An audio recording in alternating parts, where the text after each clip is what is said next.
ॐ भूर्भुवः स्वः तत्सवितुर्वरेण्यं भर्गो देवस्य धीमहि धियो यो नः प्रचोदयात्।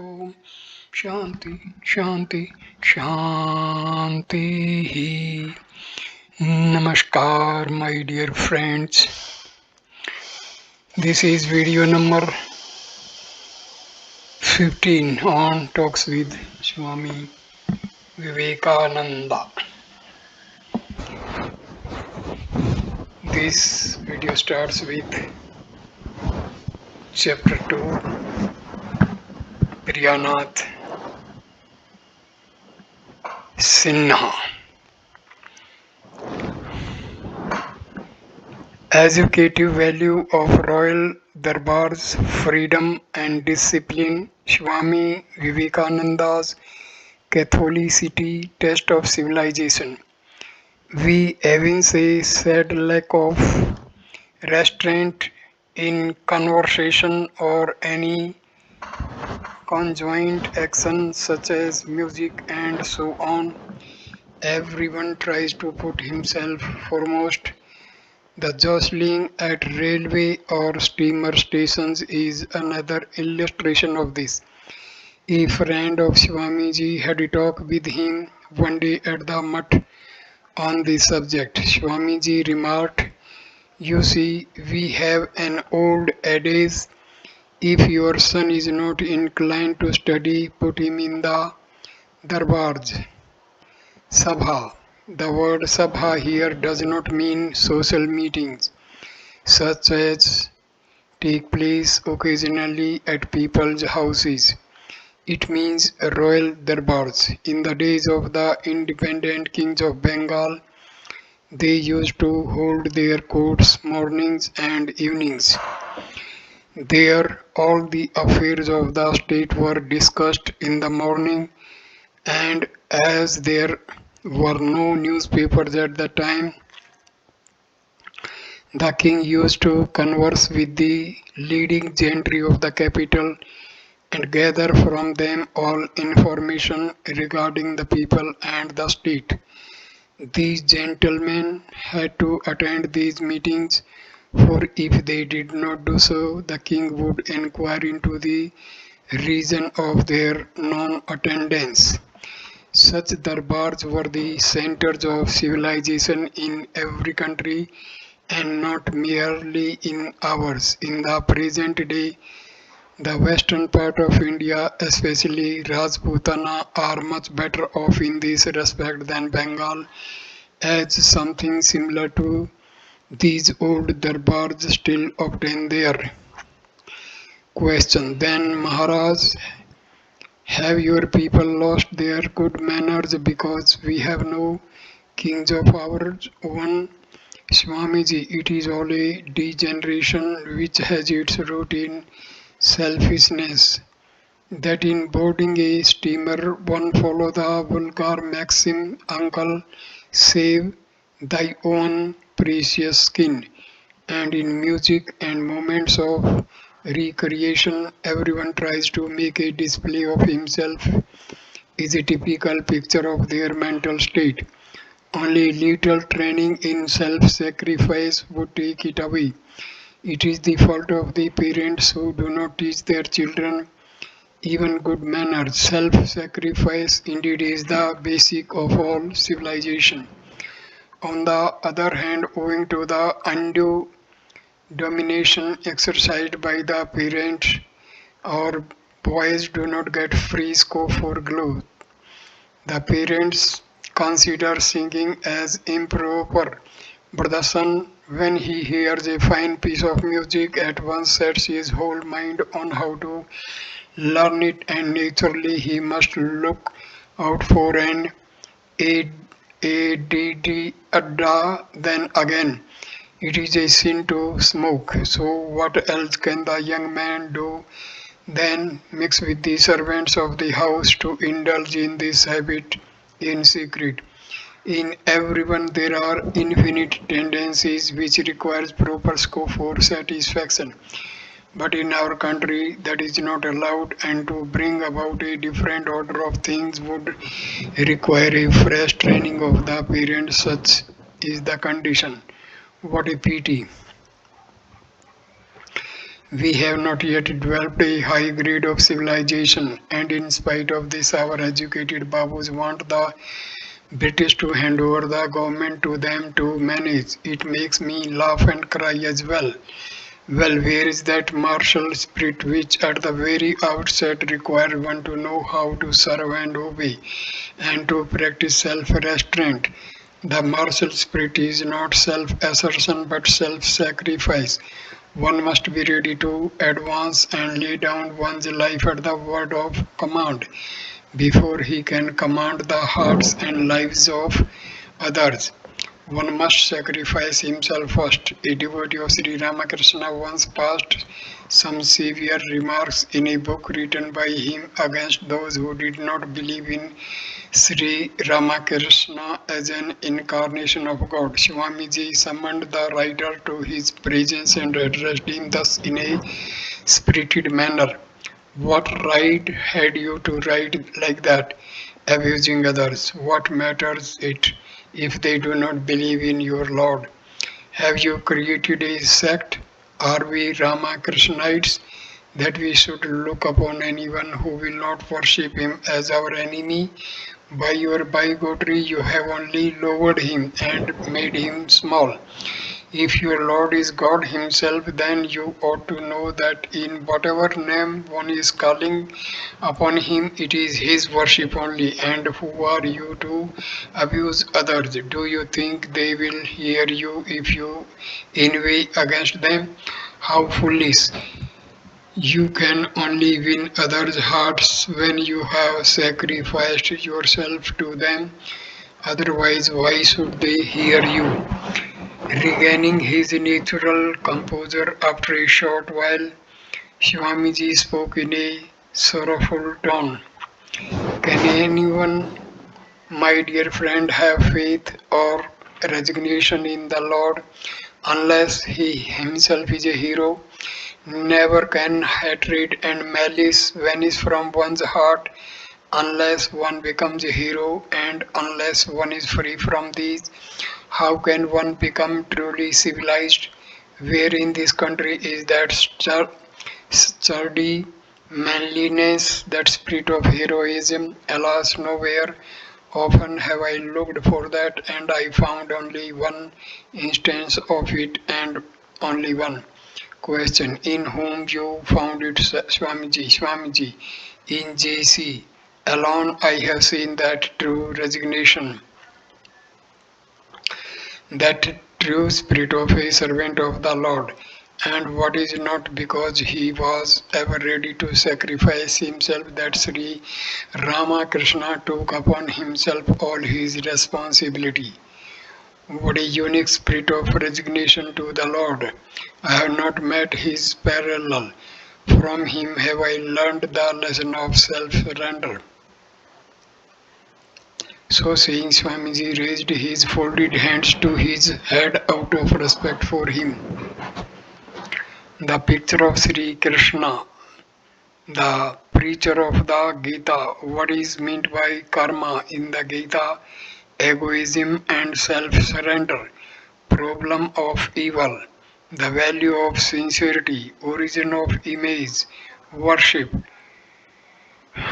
Tantri Tantrikism, harmony of yogas, reverence for women. Arrangements were being made for Swamiji's leaving India for America for the second time, 1899 AD. He had gone to Calcutta to see one of his friends and returning from there stopped for a few minutes at Balram Babu's house at Bagh Bazar. He then sent for another friend to accompany him to the mutt. The friend came and the following conversation took place between him and Swamiji. Swamiji, a very funny thing happened today. I went to a friend's house. He has had a picture painted, the subject of which is Sri Krishna addressing Arjuna on the battlefield of Kurukshetra. Sri Krishna is standing in the chariot, holding the reins in his hand and preaching the Gita to Arjuna.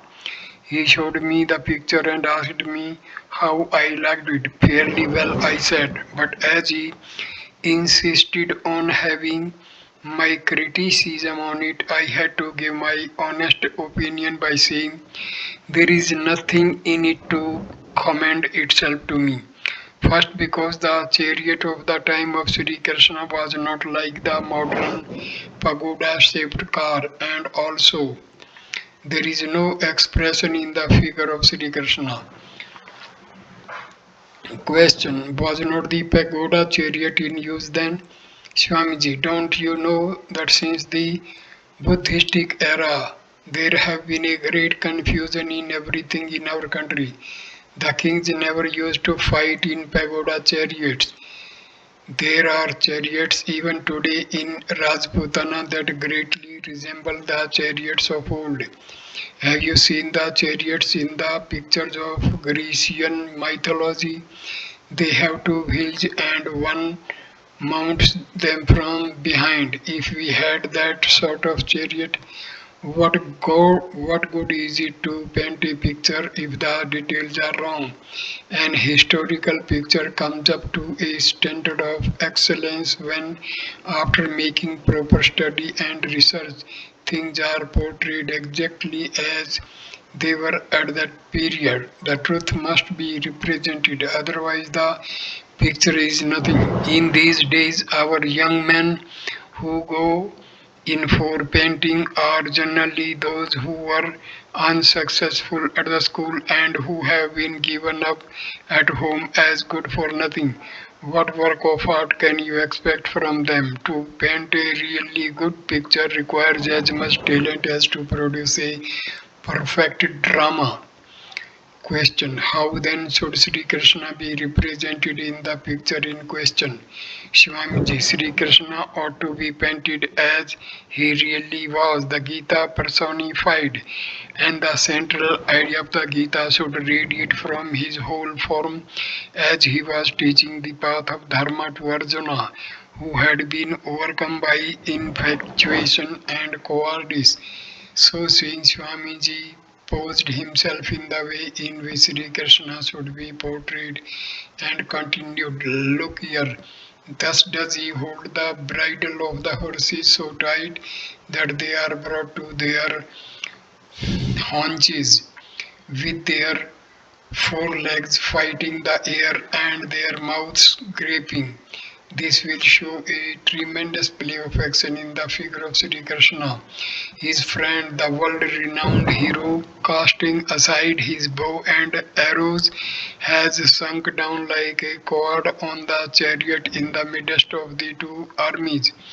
And Sri Krishna, whip in one hand and tightening the reins with the other, has turned himself towards Arjuna, with his childlike face beaming with unworldly love and sympathy and calm and serene looks, and is delivering the message of the Gita to his beloved comrade. Now tell me what idea this picture of the preacher of the Gita conveys to you.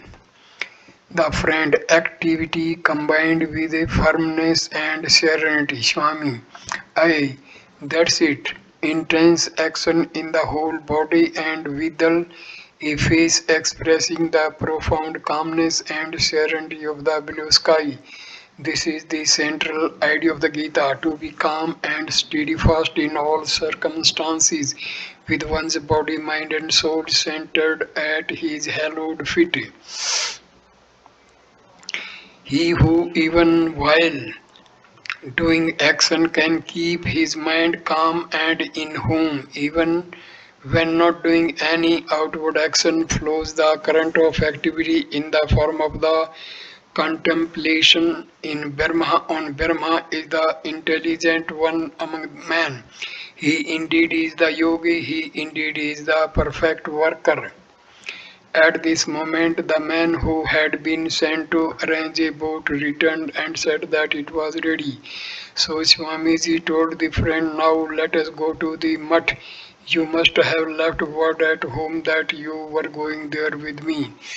They continued their talk as they walked to the boat. "Swamiji, this idea must be preached to everyone. Work, work, work, and less work without looking at results, and always keeping the whole mind and soul steadfast at the lotus feet of the Lord." Question: But it is this not Karma Yoga, Swamiji? Yes, this is Karma Yoga, but without spiritual practices, you will never be able to do this Karma Yoga. You must harmonize the four different yogas, otherwise, how can you always keep your mind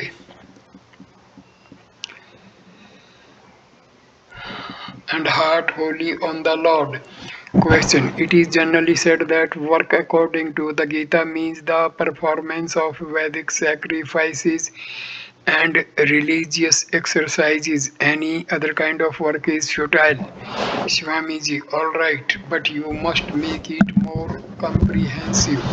Who is responsible for every action you do, every breath you take, and every thought you think? Is it not yourself? The friend: Yes and no. I cannot solve this clearly. The truth about it is that man is the instrument and the Lord is the agent. So when I am directed by His will, I am not at all responsible for my actions, Swamiji. Well, that can be said only in the highest state of realization, when the mind will be purified by work and you will see that it is He who is causing all to work. Then only you will have a right to speak like that. Otherwise, it is all bosh, a mere cant. Question: Why so? If one is truly convinced by reasoning that the Lord alone is causing all actions to be done, Swamiji, it may hold good when one has been so convinced, but it only lasts for that moment and not a whit afterwards. Well, consider this thoroughly, whether all that you do in your everyday life you are not doing with an egoistic idea that you yourself are the agent. How long do you remember that it is the Lord who is making you work? But then, by repeatedly analyzing like that, you will come to a state when the ego will vanish and in the place the Lord will come in. Then you will be able to say with justice, "Thou, Lord, art guarding all my actions from within." But my friend, if the ego occupies all the space in your heart, where forsooth will there be room enough for the Lord to come in? Then the Lord is verily absent. But it is He who is giving me the wicked impulse, Swami. No, by no means it would be blaspheming the Lord to think in that way. He is not inciting you to evil action. It is all the creation of your desire for self-gratification. If one says the Lord is causing everything to be done and willfully persist in wrongdoing, it only brings ruin on him. That is the origin of self-deception. Don't you feel an elation after you have done a good deed? You then give yourself the credit of doing something good. You can't help it. It is very human. But how absurd to take the credit of doing the good act on oneself and lay the blame for the evil act on the Lord. It is a most dangerous idea. The effect of ill-digested Gita and Vedanta Never hold that view. Rather say that he is causing the good work to be done while you are responsible for the evil action that will bring on devotion and faith, and you will see his grace manifested at every step. The truth about it is that no one has created you. You have created yourself. This is discrimination. This is Vedanta, but one does not understand it before realization. Therefore, the aspirant should begin with the dualistic standpoint that the Lord is causing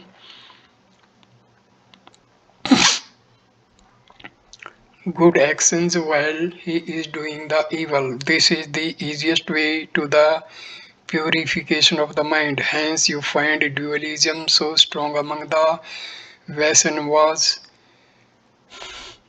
It is very difficult to entertain Advaitic ideas at the outset, but the dualistic standpoint gradually leads to the realization of the Advaita.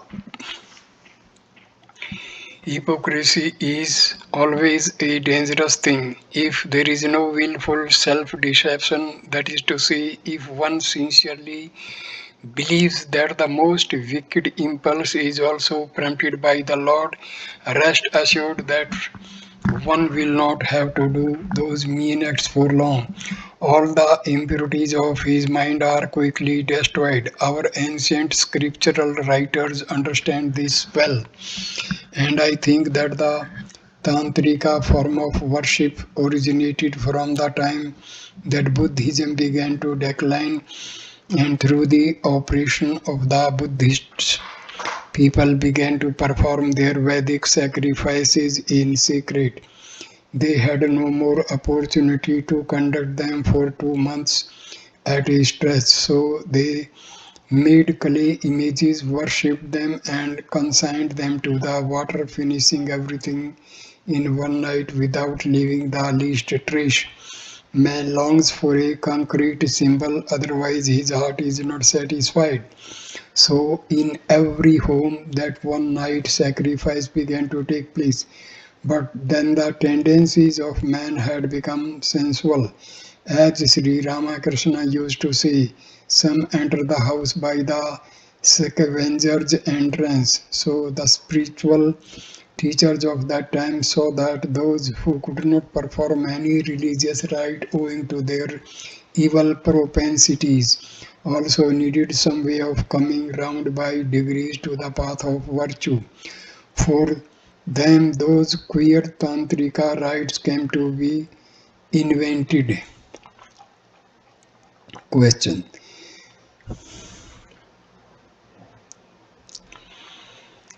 They went on doing evil actions knowing them to be good, so how could this remove their evil tendencies, Swamiji? Why they gave a different direction to their propensities? They did them, but with the object of realizing the Lord. Question. Can this really be done? Swamiji, it comes to the same thing. The motive must be all right, and what should prevent them from succeeding? Question. But many are caught in the temptation for wine, meat, etc. in trying to get along with such means. Swamiji, it was therefore that Sri Ramakrishna came. The days of practicing the Tantra in that fashion are gone. He too practiced the Tantra, but not in that way. Where there is the injunction of drinking wine, he would simply touch his forehead with a drop of it. The tantric form of worship is a very slippery ground. Hence I say that this province has had enough of the Tantra. Now it must go beyond. The Vedas should be studied. A harmony of the four kinds of yoga must be practiced, and absolute chastity must be preserved. Question. What do you mean by the harmony of your yogas, Swamiji?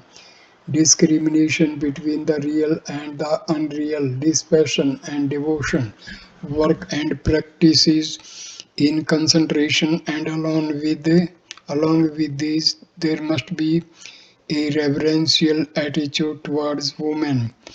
Question: how can one look with reverence on the women? Swamiji, well, they are the representations of the Divine Mother, and real well-being of India will commence from the day the worship of the Divine Mother will truly begin, and every man will sacrifice himself at the altar of the Mother. Question: Swamiji, in your boyhood, when we asked you to marry, you would reply, I won't, but you will see what I shall become. You have actually verified your words, Swamiji. Yes, dear brother, you saw how I was in want of food and had to work hard besides. Oh, the tremendous labor. Today the Americans out of love have given me this nice bed and I have something to eat also. But alas, I have not been destined to enjoy physically, and lying on the mattress only aggravates my illness. I feel suffocated as it were. I have to come down and lie on the floor for myself. Third part: reminiscences, the problem of families in India and self-sacrificing workers. East and West, is it Sattva or Tamas? A nation of mendicants, the give and take policy. Tell a man his defects directly, but praise his virtues before others. Vivekananda, everyone may become unbroken. Brahmacharya is the secret of power, samadhi, and work. Our house was very close to Swamiji's, and since we were boys of the same section of the town, I often used to play with him. From my boyhood, I had a special attraction for him, and I had a sincere belief that he would become a great man. When he became a sannyasi, we thought that the promise of a brilliant career for such a man was all in vain. Afterwards, when he went to America, I read in newspapers reports of his lectures at the Chicago Parliament of Religions and others delivered in various places of America, and I thought that fire can never remain hidden under a cloth. The fire that was within Swamiji had to now burst into a flame. The bud, after so many years, had blossomed.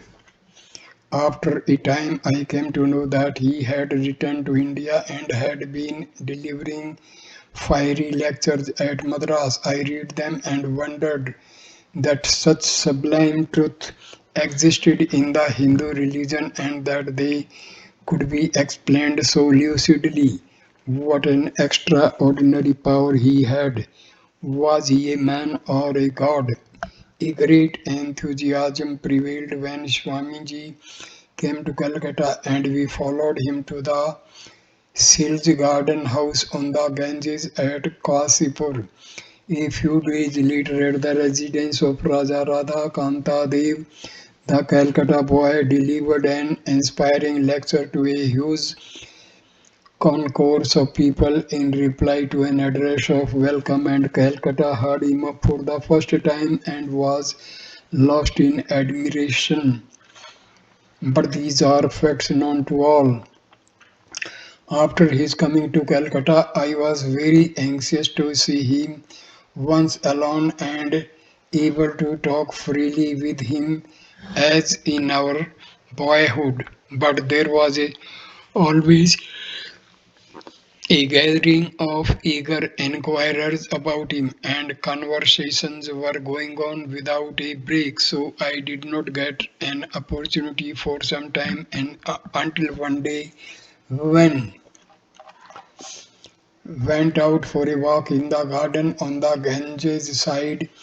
He at once began to talk as of old to me, the playmate of his boyhood. No sooner had a few words passed between us than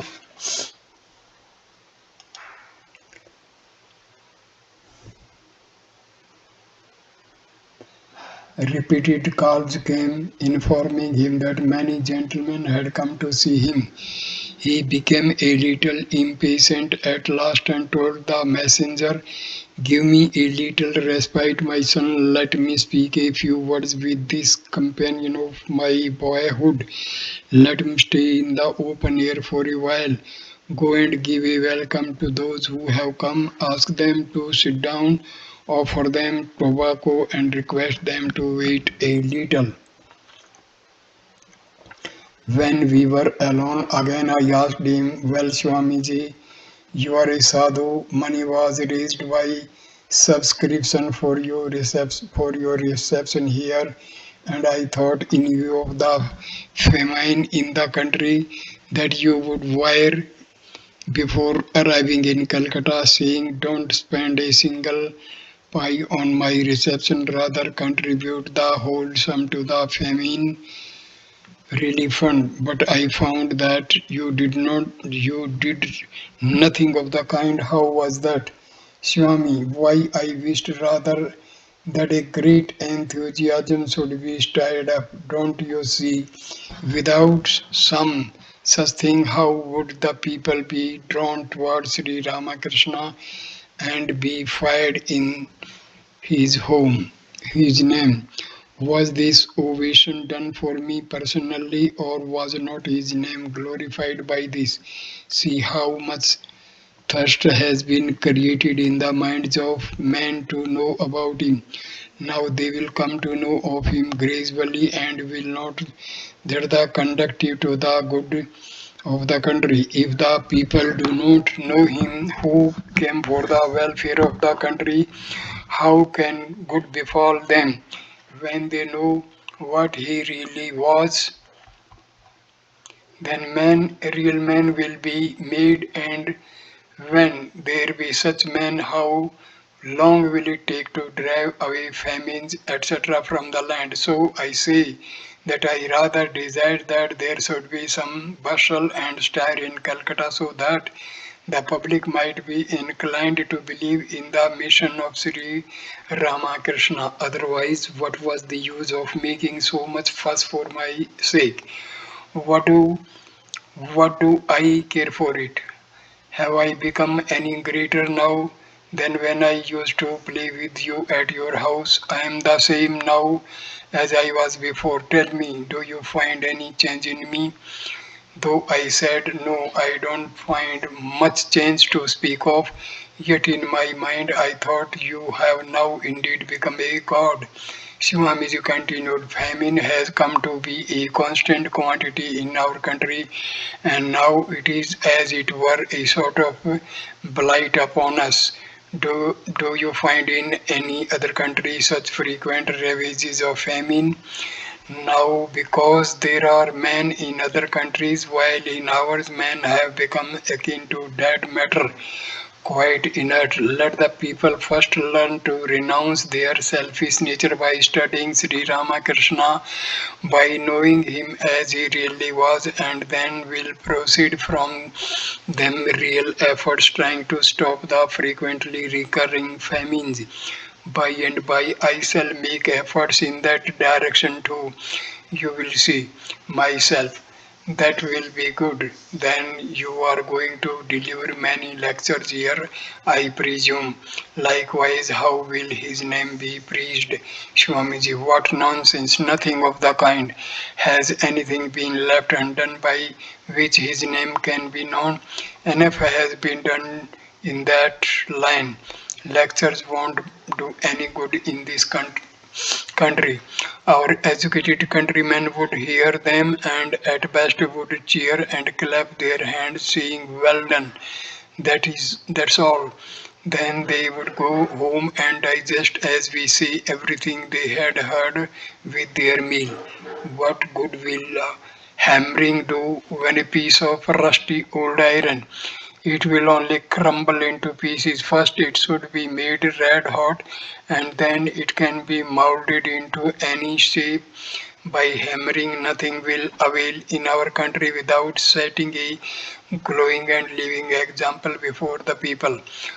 What We want or some young man who will renounce everything and sacrifice their lives for their country's sake. We should first form their lives and then some real work can be expected. Myself. Well, Swamiji, it has always puzzled me that while men of our country, unable to understand their own religion, were embracing alien religions such as Christianity, Mohammedanism, etc. You, instead of doing anything for them, went over to England and America to preach Hinduism. Swamiji, don't you see that circumstances have changed now? Have the men of our country the power left in them to take up and practice true religion? What they have, what they have is only pride in themselves that they are very sattvika. Time was when they were sattvika, no doubt, but now they have fallen very low. The fall from sattva brings one down headlong into tamas. That is what has happened to them. Do you think that a man who does not exert himself at all, who only takes the name of Hari, setting himself up in a room, who remains quiet and indifferent even when seeing a huge amount of wrong and violence done to others before his very eyes possess the quality of sattva? Nothing of the kind. He is only enshrouded in dark tamas. How can the people of a country practice religion who do not get even sufficient food to appease their hunger?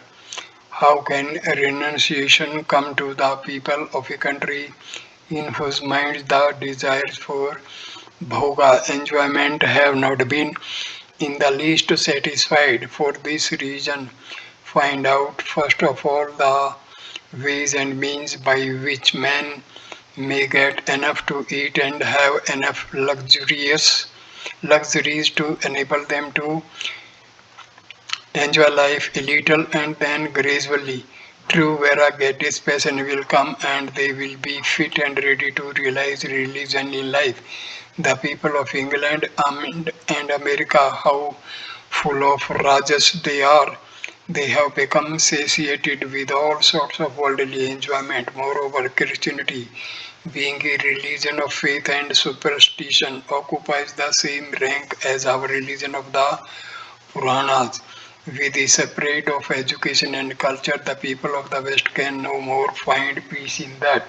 Their present condition is such that giving them one lift will make them reach the sattva. Then again, in these days, would you accept the words of a sannyasi clad in rags in the same degree as you would be words of a white-faced Western who might come and speak to you on your own religion? Myself, just so Swamiji, Mr. N.N. Ghosh also speaks exactly to the same effect. Swamiji, yes, when my Western disciples, after inquiring proper training and illumination, will come to numbers here and ask you, what are you all doing? Why are you of so little faith? How are your rites and religion, manners, customs, and morals in any way inferior? We even regard your religion to be the highest. Then you will see that lots of our big and influential folk will hear them. Thus, they will be able to do immense good to this country. Do not think for a moment that they will come to take up the position of teachers of religion to you. They will no doubt be your guru regarding practical science, etc., for the improvement of material conditions, and the people of our country will be their guru in everything pertaining to religion. This relation of guru and disciple in the domain of religion will forever exist between India and the rest of the world. Myself, how can that be, Swamiji? Considering the feeling of hatred with which they look upon us, it does not seem probable that they will ever do good to us purely from an unselfish motive. Swamiji, they find many reasons to hate us, and so they may justify themselves in doing so. In the first place, we are a conquered race, and moreover, there is nowhere in the world such a nation of mendicants as we are. The masses who comprise the lowest caste through ages of constant tyranny of the higher caste and by being treated by them with blows and kicks at every step they took have totally lost their manliness and become like professional beggars, and those who are removed one stage higher than these, having read a few pages of English, hang about the threshold of public offices with petitions in their hands. In the case of a post of 20 or 30 rupees falling weekend, 500 B's and M's will apply for it. And dear me, how curiously worded these petitions are. I have nothing to eat at home. Sir, my wife and children are starving. I most humbly implore you, sir, to give me some means to provide for myself and my family, or we shall die of starvation. Even when they enter into service, they cast all self respect to the winds, and servitude in its worst form is what they practice. Such is the condition then of the masses. The highly educated, prominent men among you form themselves into societies and clamor at the top of their voices. Alas, India is going to ruin day by day. O English rulers, admit our countrymen to the higher offices of the state, relieve us from famines, and so on, thus rending the air day and night with the eternal cry of give and give. The burden of all their speech is give to us, give more to us, O Englishmen. Dear me, what more will they give to you? They have given railway, telegraphs, well ordered administration to the country, have almost entirely suppressed robbers, have given education in science. What more will they give? What does anyone give to others with perfect unselfishness? Well, they have given you so much. Let me ask, what have you given to them in return? Myself. What have we to give, Swamiji? We pay taxes. Swamiji, do you really? Do you give taxes to them of your own will, or do they exact them by compulsion because they keep peace in the country? Tell me plainly, what do you give them in return for all that they have done for you? You also have something to give them that they have not. You go to England, but that is also in the garb of a beggar praying for education. Some go, and what they do there at the most is perchance to applaud the Westerners' religion in some speeches and then come back. What an achievement indeed! Why have you nothing to give them? An inestimable treasure you have, which you can give. Give them your religion, give them your philosophy, study the history of the whole world, and you will see that every high ideal you meet with anywhere had its origin in India. From time immemorial, India has been the mine of precious ideas to human society, giving birth to high ideas herself. She has all freely distributed them broadcast over the whole world. The English are in India today to gather those higher ideals, to acquire a knowledge of the Vedanta, to penetrate into the deep mysteries of that eternal religion which is yours. Give those invaluable gems in exchange for what you receive from them. The Lord took me to their country to remove this opprobrium of the beggar that is attributed by them to us. It is not right to go to England for the purpose of begging only. Why should they always give us alms? Does anyone do so forever? It is not the law of nature to be always taking gifts with outstretched hands like beggars. To give and take is the law of nature. Any individual or class or nation that does not obey this law never prospers in life. We also must follow that law. That is why I went to America. So great is now that thirst for religion in the people there that there is room enough even if thousands of men like me go. They have been for a long time giving you of what wealth they possess, and now is the time for you to share your priceless treasure with them, and you will see how their feelings of hatred will be quickly replaced by those of faith, devotion, and reverence towards you, and how they will do good to your country even unasked. They are a nation of heroes, never do they forget any good done to them. Myself, well, Swamiji, in your lectures in the West, you have frequently and eloquently dwelt on our characteristic talents and virtues, and many convincing proofs you have put forward to show our whole souled love of religion. But now you say that we have become full of tamas, and at the same time you are accrediting us as the teachers of the eternal religion of the rishis to the world. How is that, Swamiji? Do you mean to say that I should go about from country to country, expatiating on your feelings before the public? Should I not rather hold up before them the characteristic virtues that mark you as a nation? It is always good to tell a man his defects in a direct way and in a friendly spirit to make him convinced of them so that he might correct himself. But you should trumpet forth his virtues before others. Sri Ramakrishna used to say that if you repeatedly tell a bad man that he is a good, he turns in time to be good. Similarly, a good man becomes bad if he is incessantly called so. There in the West, I have said enough to the people of their shortcomings. Mind up to my time, and who went over to the West from our country have sung paeans to them in praise of their virtues and have trumpeted our only blemishes to their ears. Consequently, it is no wonder that they have learned to hate us.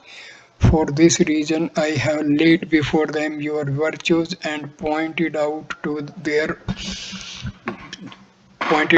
them their vices, just as I am now telling you of your weaknesses and their good points. However, full of tamas, you may have become something of the nature of the ancient rishis. However little it may be, is undoubtedly in you still, at least the framework of it. But that does not show that one should be in a hurry to take up at once the role of a teacher of religion and go over the West to preach it. First of all, one must completely mold one's religious life in solitude, must be perfect in renunciation, and must preserve brahmacharya without a break. The tamas has entered into you. What of that cannot the tamas be destroyed? It can be done in less than no time. It was for the destruction of the tamas that Bhagwan Sri Ramakrishna came to us, myself. But who can aspire be like you, Swamiji? Swamiji, do you think that there will be no more Vivekanandas after I die? That batch of young men who came and played music before me a little while ago, whom you all despise for being addicted to intoxicating drugs and look upon as worthless fellows, if the Lord wishes, each and every one of them may become a Vivekananda. There will be no lack of Vivekanandas if the world needs them. Thousands and millions of Vivekanandas will appear from where, who knows.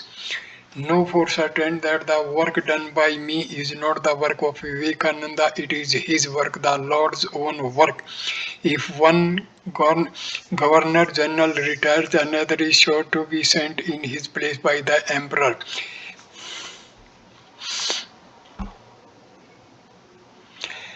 enveloped in tamas, however much you may be, know all that will clear away if you take refuge in him by being sincere to the core of your heart. The time is opportune now, as the physician of the world disease has come, taking his name. If you set yourself to work, he will accomplish everything himself through you. Tamas itself will be transformed into the highest sattva. Myself, whatever you may say, I cannot bring myself to believe in these words. Who can come by that oratorial power of expounding philosophy which you have, Swamiji? You don't know. That power may come to all. That power comes to him who observes unbroken brahmacharya for a period of 12 years with the sole object of realizing God. I have practiced that kind of brahmacharya myself, and so a screen has been removed as it were from my brain. For that reason, I need not any more think over or prepare myself for any lectures on such a subtle subject as philosophy. Suppose I have to lecture tomorrow, all that I shall speak about will pass tonight before my eyes like so many pictures, and the next day I put into words during my lectures all those things that I saw. So you will understand now that it is not any power which is exclusively my own. Whoever will practice unbroken brahmacharya for 12 years will surely have it. If you do so, you too will get it. Our shastras do not say that only such and such a person will get it and not others. Myself, do you remember Swamiji, one day before you took sannyasa, we were sitting in the house of so and so, and you were trying to explain the mystery of samadhi to us. And when I called in question the truth of your words, saying that samadhi was not possible in this Kali Yoga, you emphatically demanded, do you want to see samadhi or to have it yourself? I get samadhi myself and I can make you have it.